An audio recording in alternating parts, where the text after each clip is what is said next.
Hello বন্ধুরা, hello, কিছু বলো। আজকে আমার ছোট্ট ভাইটার আজকে বার্থডে, তো বিনা নেমন্তন্নেই চলে এসেছি, জোর করে নেমন্তন্ন নিয়ে চলে এসেছি যে আজকে নেমন্তন্ন খেয়েই আসবো বাড়ি থেকে, তাই এসে গেছি। এখন কেক কাটার পর্ব চলবে, তো কেক কাটা হয়ে গেলে দেখাবো কেমন হয়েছে, তারপরে খেতে দেয় কিনা সেটা দেখে তারপরে জানাবো যে কি খেলাম। তো টাটা, বাড়িটা আমারই, মান সম্মানটা আমারই গেল। কিন্তু দেখো এই ডিপার্টমেন্টটা তো আর আমার হেফাজতে না, এটা তো আমার মায়ের হেফাজতে, তাই না? তাই এই যে আমার মা, তুমি কিছু বলতে চাও? শনিবার ছিল তাই ডাকিনি, আগামীকাল আসবে।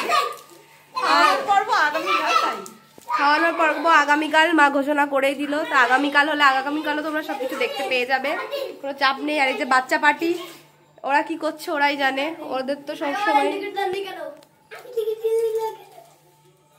ঠিক আছে, কেক কাটার সময় আসছি আবার, টাটা।